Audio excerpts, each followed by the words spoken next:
They told everyone we were the perfect couple. We laughed at backyard barbecues. We posed at holiday photos, our smiles shallow and bright like the houseplants we kept alive for show. But I want you to hear the first honest line. The life people applauded was mostly my careful work, and I was tired of hiding how tired I was. My name is Emily.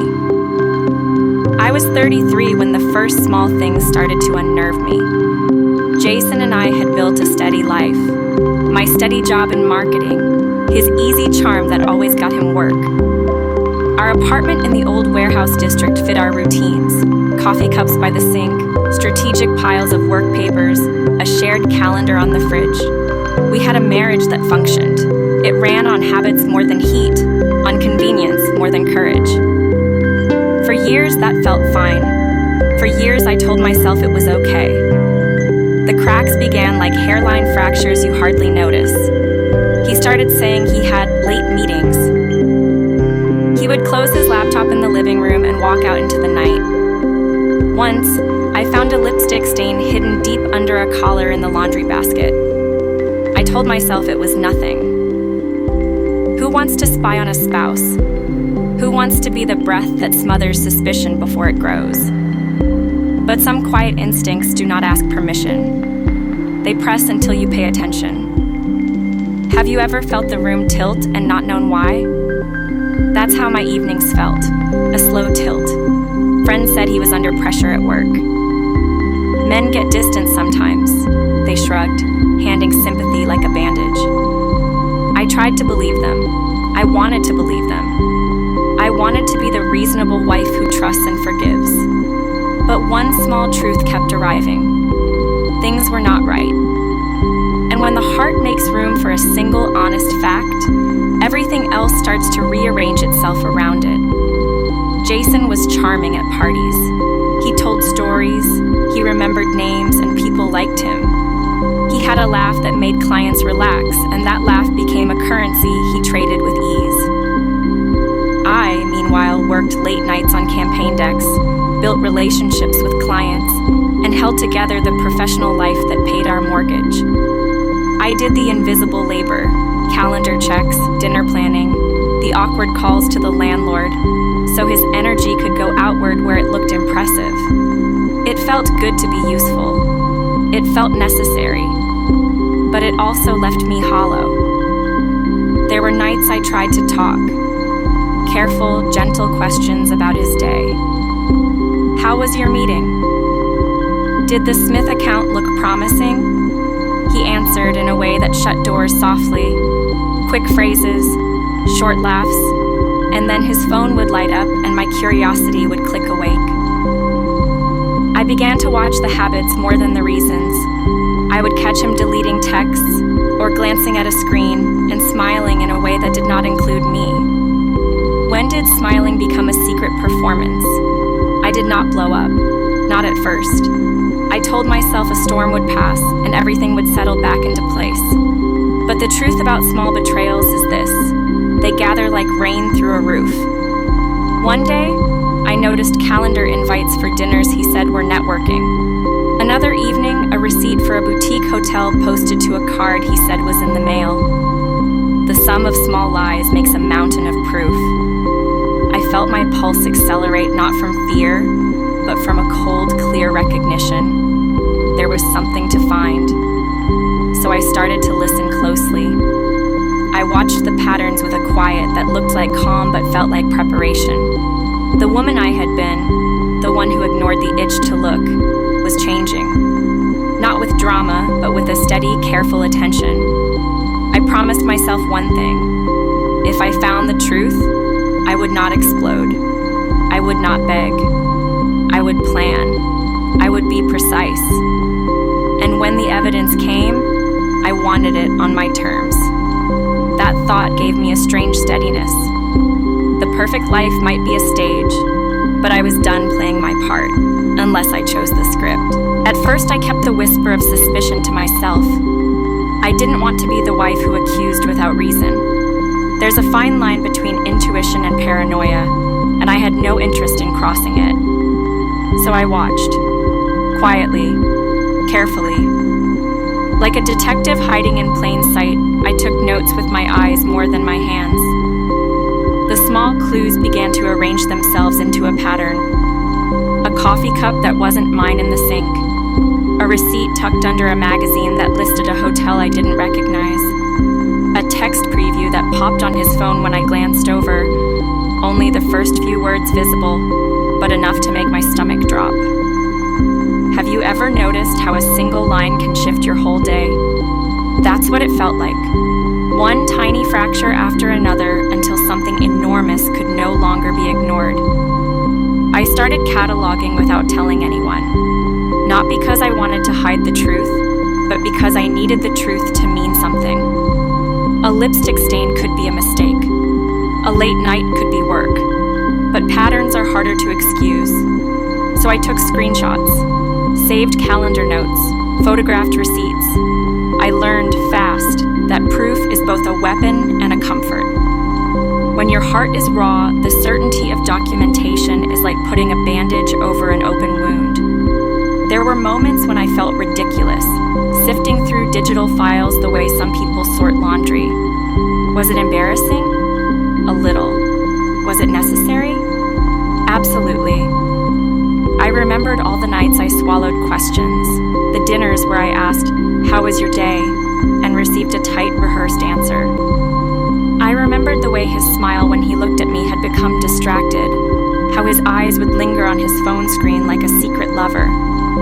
The evidence stacked up quietly, like a slow snowfall. And then came the night that made everything undeniable. I was home earlier than usual.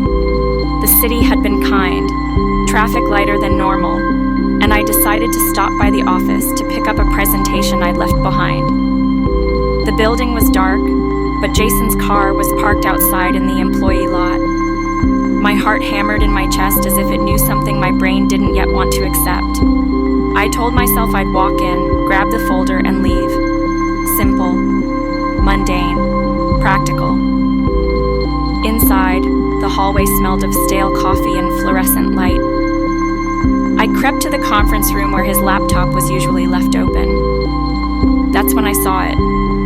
A name on the screen that should have meant nothing to me, but now felt like a fist. A chat thread. Casual at first, flirty soon after, then bold. I read while the world pinched my vision smaller and smaller. There were screenshots of hotel confirmations, a photo from a weekend getaway, a candid picture of two hands intertwined, one wearing his watch. My hands were steady as I photographed the screen. My breath masked by the hum of the AC, I felt strangely calm. Not calm like peace, but calm like focus. When I left the building, I didn't run. I walked with a measured pace, the proof tucked inside my phone like a weapon. The cool night air hit my face, and the city noises seemed distant, as if someone had turned the volume down on my life. I didn't call him that night. I did not send frantic messages or demand explanations. Instead, I drove home and made a cup of tea, hands that had been trembling now steady. I opened a new folder on my laptop and began to compile everything: texts, emails, receipts, the photos I'd taken. Organization became ritual. Each file was a line in a story that, until that moment, had been whispered to me in the dark. I told myself I would not let anger lead. I would not yell at him in the street or throw dishes at his head the way they do in movies. My plan felt quieter, scarier perhaps, because it required patience. It required that I be smarter than heartbreak. I thought of my friends. Some would say burn it down. Others would say forgive. Neither of those options seemed right. I wanted something else: clarity, accountability, and a way to reclaim the narrative. So I waited, not in the shaky, pleading way I had in the past, but in a deliberate, calculating stillness. I watched how he moved, what he said, how he covered his tracks. I learned the rhythm of his lies. And with every new piece of evidence I found, my resolve hardened into something simple. When the time came, I would expose the truth in a way that left no room for doubt or excuses. The days that followed felt surreal. On the surface, I kept playing the role I had always played. The supportive wife, the steady presence, the woman who knew when to smile and when to stay quiet. But underneath, I was gathering storm clouds. Each morning, as Jason kissed me on the cheek and left for work, I logged the time. Each night, when he came home late smelling faintly of cologne that wasn't his, I added another note to my file. Proof was no longer trickling in. It was pouring, and I was catching every drop. At first, I thought maybe I'd confront him. Maybe one night I'd slam the laptop down in front of him and demand an explanation. But have you ever noticed how cheaters are experts at twisting truth? They'll tell you your eyes deceived you, your heart misunderstood, your mind invented a story. I didn't want a scene where he gaslit me into doubting the very things I'd seen with my own eyes. No, I wanted a moment he couldn't escape. A stage where his lies would collapse all on their own. So I began preparing quietly. I reached out to a lawyer, not to file anything yet, but to understand my rights. Sitting in that office, listening to the calm, precise explanations of what separation could mean, what assets were mine, what protections existed, was like breathing oxygen after being underwater too long. For the first time, I realized I wasn't powerless. I wasn't trapped. If he thought he could walk away with everything intact, he had underestimated me. Meanwhile, at home, I played my part perfectly. I laughed at the right jokes, cooked dinners, asked about his day.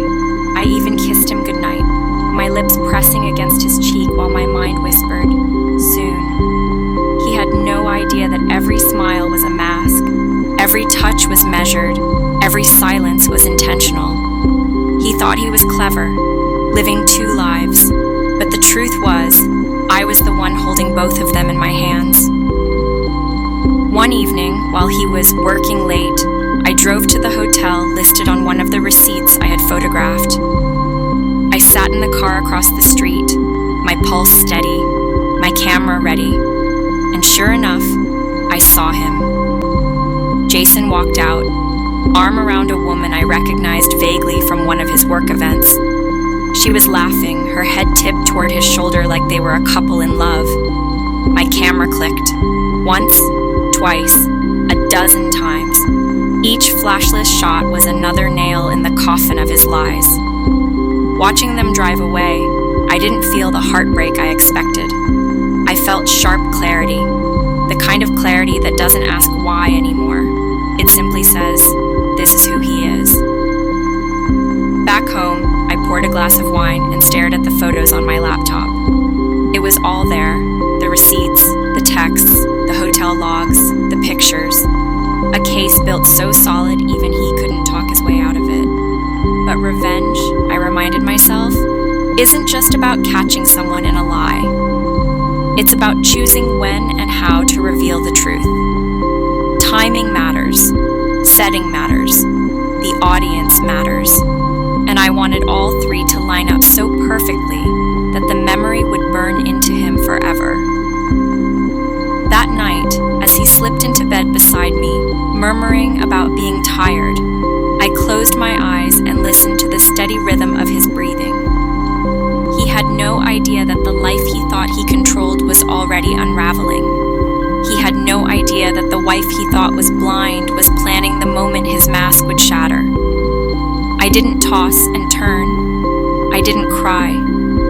I slept soundly, knowing that patience was now my greatest weapon. Every story has a breaking point, a scene where the curtain finally falls. And as I lay there in the dark, my evidence stacked like an arsenal, I realized mine was getting closer.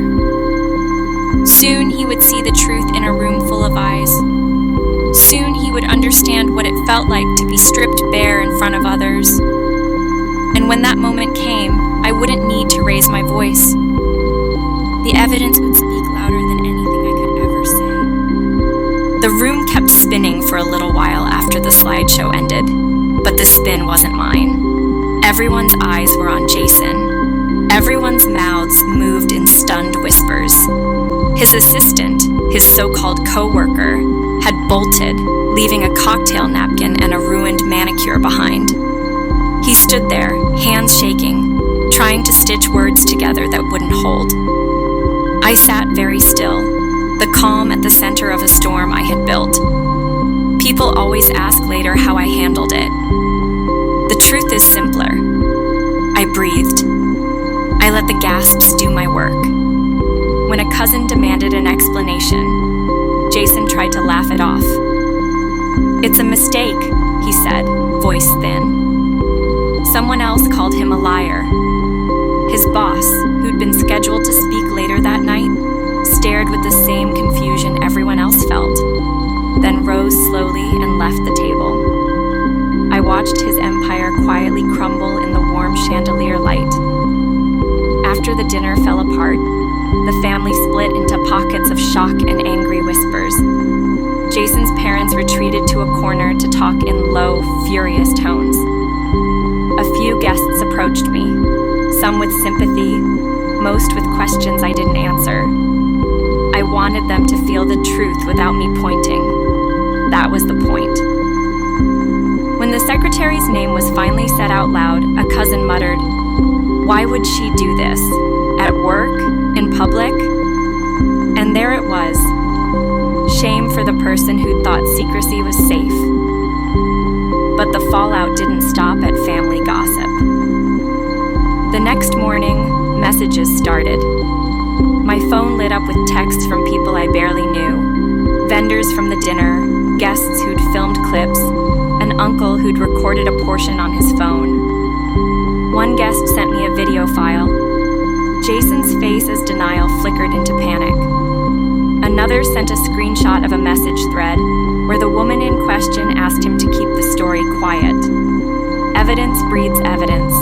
It collects like moths to a light. I did not gloat. I did not celebrate. The thing about revenge done right is that it doesn't feel like gloating. It feels like setting right. Still, practicalities took over. Jason's company was a problem I could not ignore. If he continued unchecked, he might rebuild elsewhere. If HR treated this as a private matter, he'd dodge consequences. I needed the truth to follow him where it mattered, to his job, his reputation, the people who gave him credibility. So I acted, quietly, deliberately.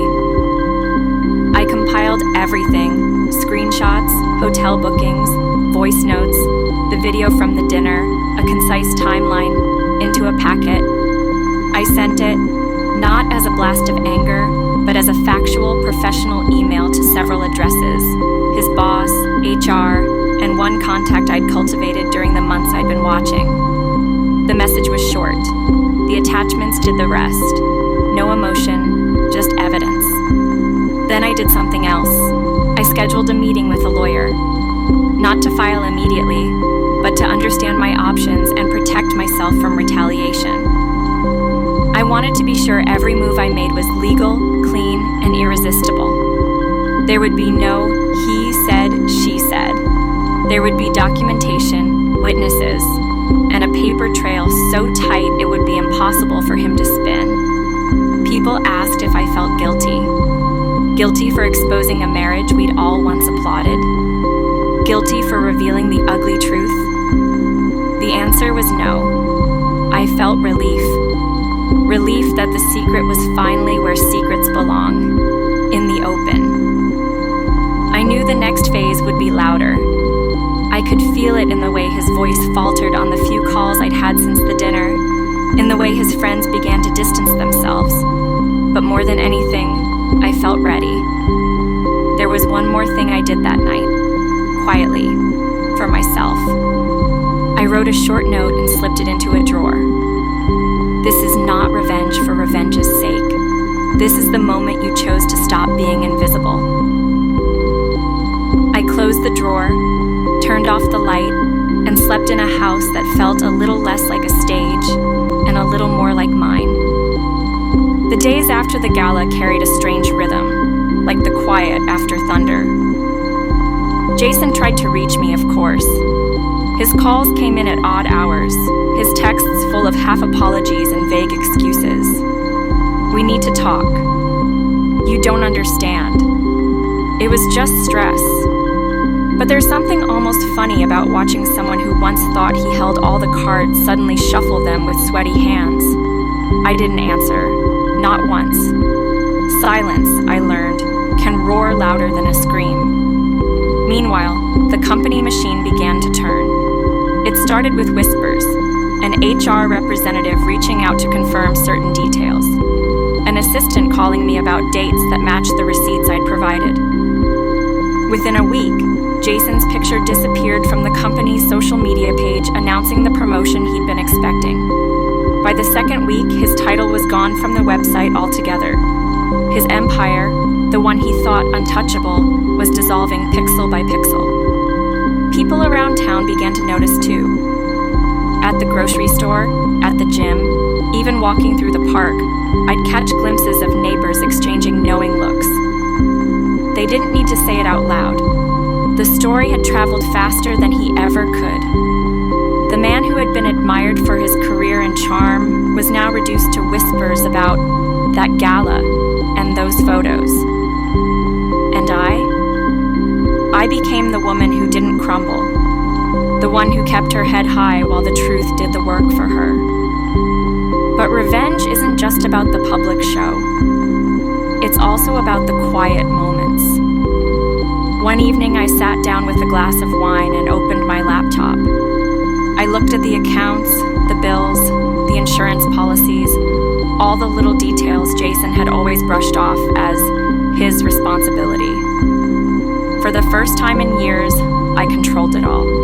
No passwords hidden, no unexplained charges, just clarity. I moved funds into my own accounts, rerouted the bills, and canceled cards he no longer deserved access to. It wasn't about taking, it was about reclaiming.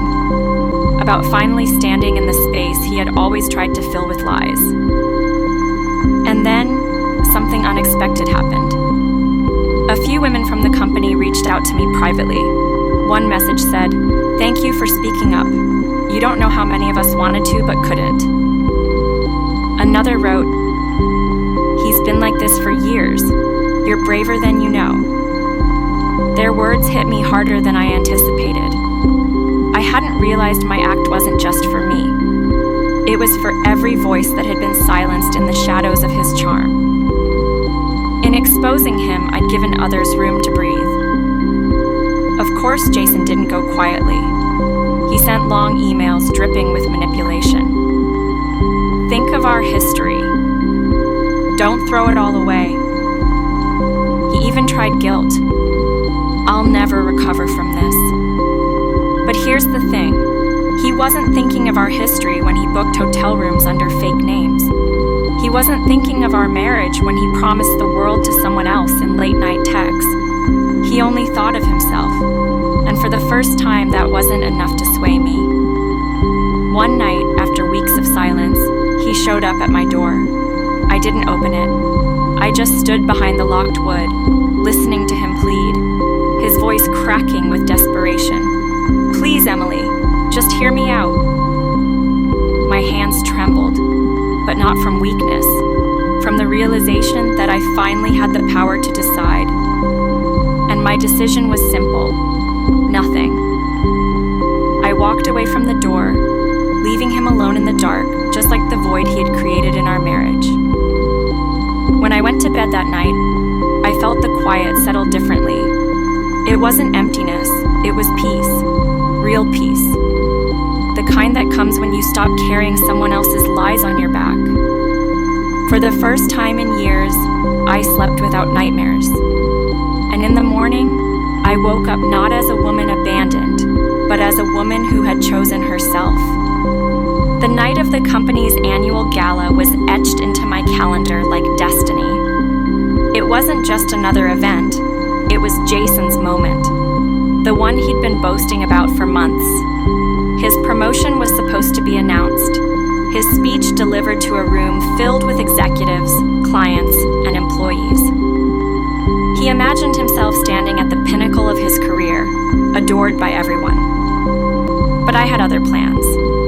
Plans stitched together from quiet nights of gathering evidence, late hours of rehearsing my composure, and the unwavering knowledge that silence was no longer enough.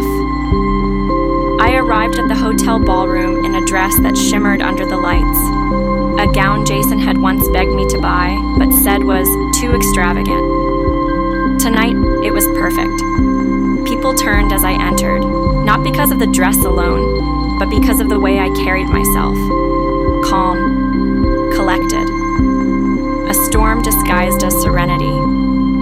Jason, already surrounded by his colleagues, barely glanced at me. His attention was glued to the crowd he thought belonged to him. That suited me just fine. The room buzzed with laughter, glasses clinking as servers weaved between tables with trays of champagne. Chandeliers cast golden light across polished floors. The air smelled of perfume, ambition, and secrets. Jason's boss stood at the podium, preparing to introduce him. I could feel the weight of the USB drive in my clutch, the tiny device carrying months of evidence, texts, emails, receipts, photos, every betrayal neatly cataloged. My heart pounded, but not with fear, with certainty. When Jason took the stage, the crowd erupted in applause. He adjusted his tie, cleared his throat, and began his rehearsed speech. Tonight is about vision, about dedication, about building a future together. I almost laughed at the irony. Dedication, future. He had spoken those same words to me years ago, before late nights turned into lies. And now, they were about to unravel in front of everyone who had ever admired him. At the precise moment he clicked to display his first slide, the screen flickered. The company logo vanished. In its place, an image appeared, one of the texts he had sent to his mistress. Last night was perfect. Can't wait for the next. Gasps spread across the room like a ripple in water. Jason froze, his voice catching mid-sentence. He clicked again, desperate to regain control, but the next slide was worse. A hotel receipt with his name and her signature. Silence thickened. You could hear the clinking of glasses stop midair. People shifted uncomfortably in their seats, whispering, their eyes darting from Jason to the screen, then to me. I remained seated, my face calm, my hands folded neatly in my lap. Let them wonder. Let them realize. Jason stammered, This is some kind of mistake. But the slideshow continued on its own. Photos, emails, notes. Each click of the projector was like a nail in the coffin of his carefully crafted image. The mistress, his secretary, was seated near the back. Her face paled, her hand trembling as she tried to gather her things. A murmur swept through the crowd. The truth was undeniable. Jason's empire wasn't just cracking, it was collapsing in real time, and every eye in the room bore witness. Jason's boss stood abruptly, fury written across his face. What is this, Jason? His voice cut through the room, sharp and unforgiving. Jason sputtered, It's not what it looks like. But the evidence spoke louder than any excuse ever could. The whispers grew louder, fragments of disbelief carried across the ballroom. Unbelievable. After all this time, in front of everyone, I didn't stand. I didn't speak. I didn't need to. The storm had already been unleashed, and Jason was standing helpless in its center.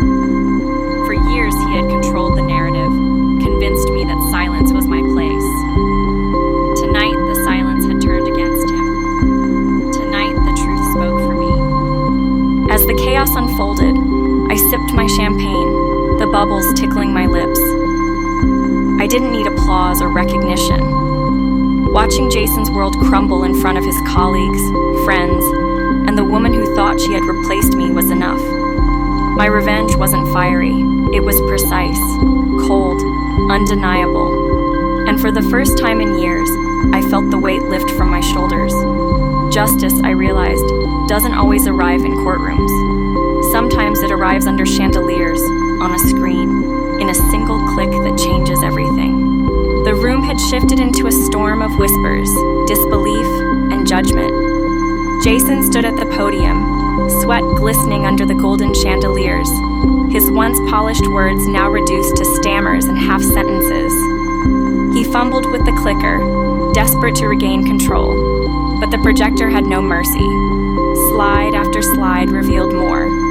Dinner reservations for 2. Receipts for jewelry I never received. Late-night messages that stripped away every lie he had told me about working late. The crowd was transfixed. Some leaned forward in their seats, their mouths slightly open as though watching a train wreck they couldn't look away from. Others covered their mouths, whispering furiously to the person beside them. The air was so heavy you could almost feel the weight of each breath. Jason's promotion speech, the moment he had dreamed about for months, was gone. In its place stood his betrayal, broadcast for everyone to see. The secretary, his mistress, tried to leave. Her chair screeched against the polished floor as she stood, her face pale, her hands shaking. But it was too late. Her name appeared on the screen in bold letters, tied to expense reports and calendar invitations. Gasps shot across the ballroom as her face matched the evidence. Eyes darted toward her, and the whispers grew into accusations.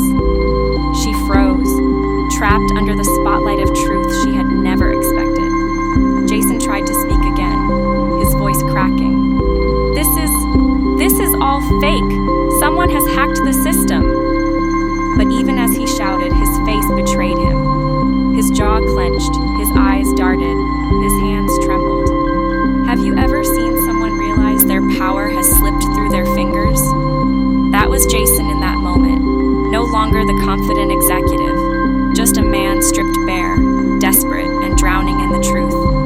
His boss's voice cut through the chaos like a blade. Enough, Jason. The sternness, the authority left no room for argument.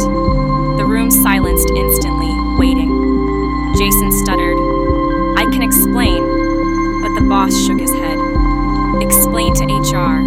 Explain to your wife.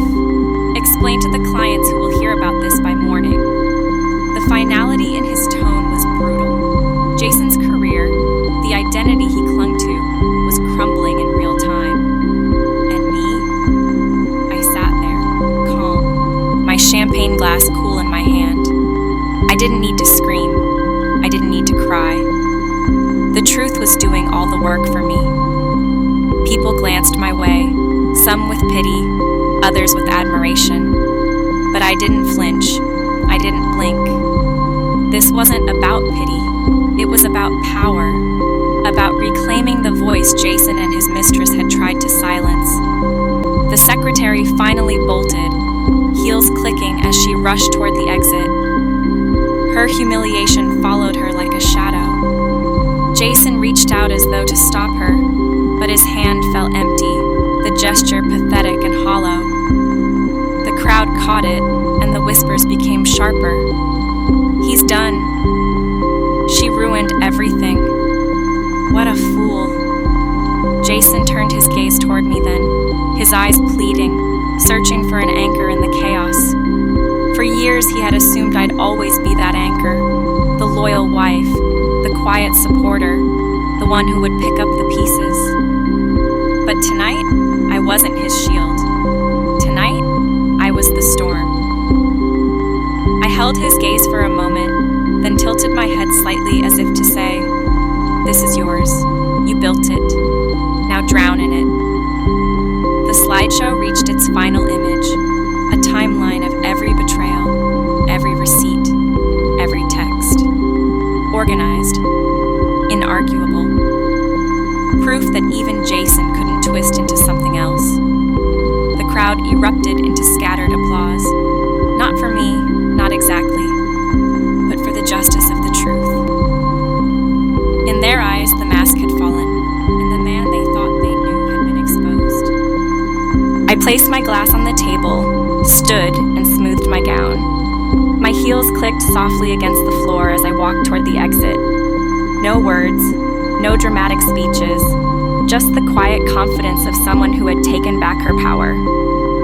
Behind me, Jason's voice cracked, calling my name, but it was swallowed by the murmurs of the crowd, by the hum of the projector still glowing with his downfall.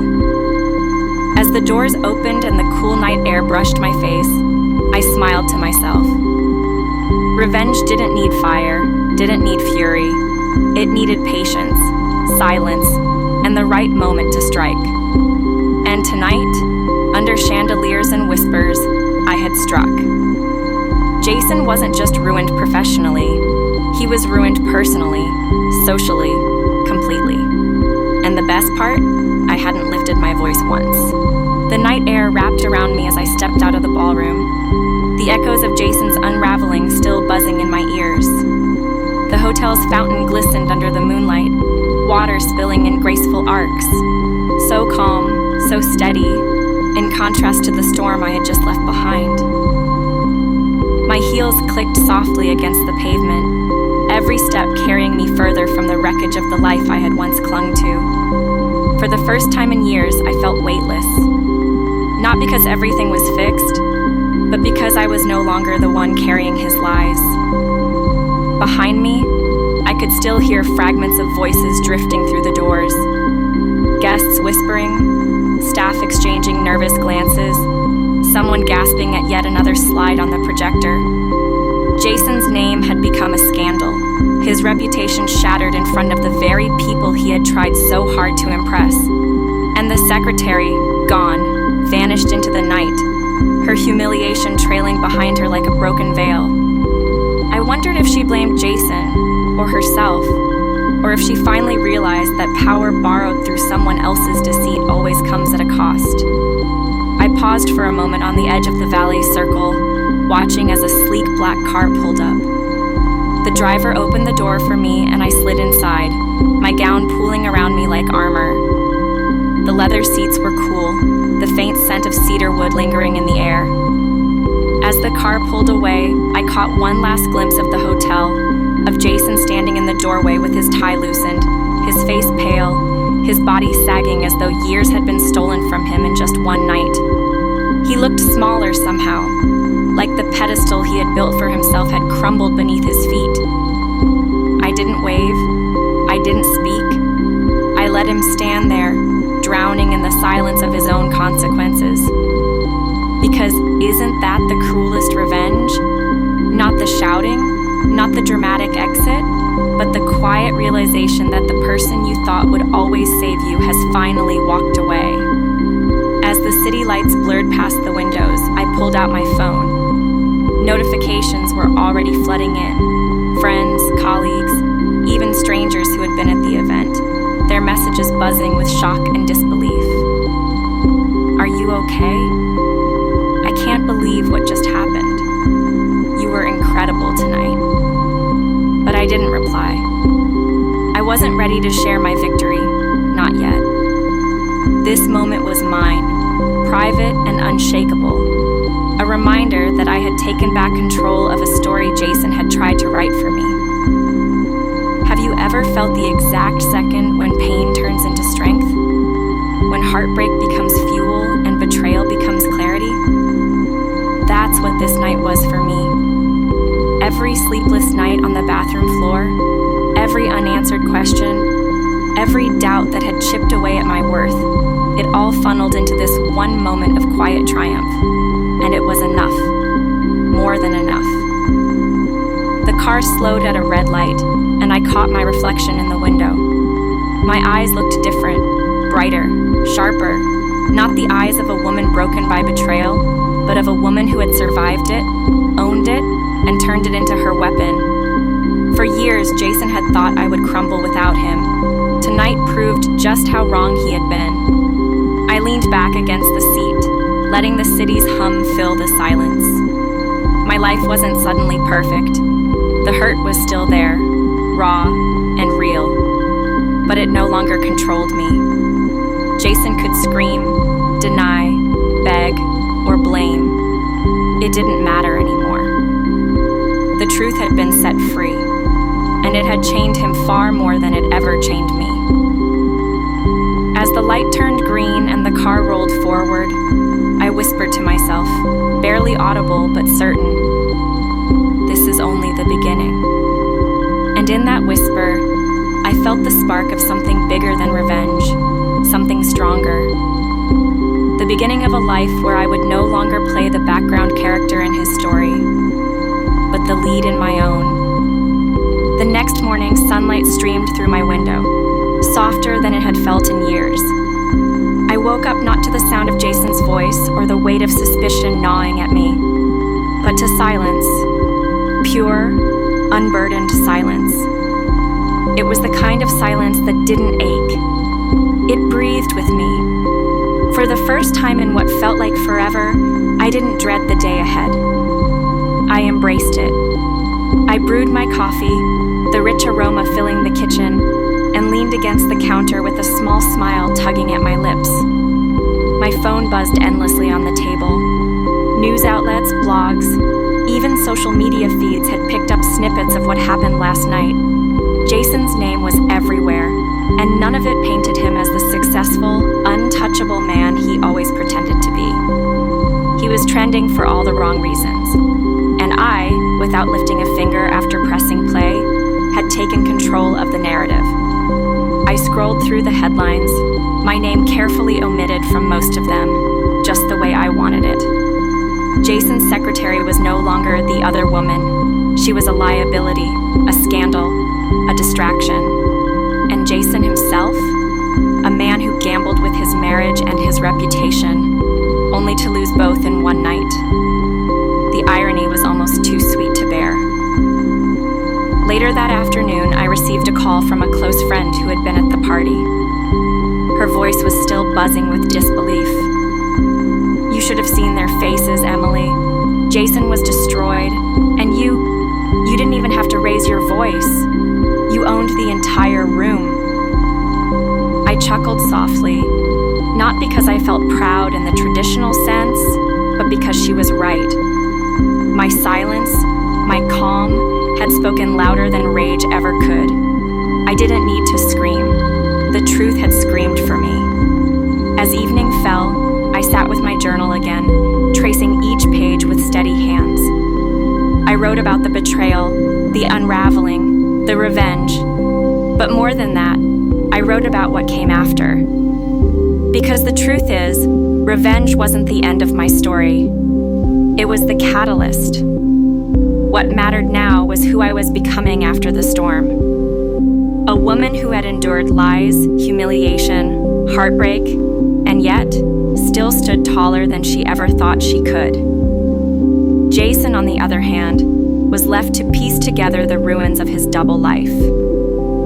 He would scramble for excuses, try to patch up what could never be repaired, and live every day with the weight of knowing he had lost me, not because I begged or pleaded, but because I walked away. That kind of loss, the kind that comes with no second chances, cuts deeper than any scream or fight ever could. So I poured myself another glass of wine, let the laughter of the city outside drift through my open window, and smiled at the thought that Jason would think of me every single time his reputation faltered, every time whispers followed him into a room, every time someone mentioned the word scandal. He might try to move on, but the truth would shadow him forever. And me? I was free. Free to rebuild, to rediscover, to love again, on my own terms. Free to step into a future unshackled by lies. Free to finally be the woman I had always been beneath the weight of betrayal. As I closed my journal, I whispered one last thought into the quiet. Sometimes revenge isn't about fire or fury. Sometimes it's about walking away stronger than they ever imagined you could be. That was my ending and my beginning.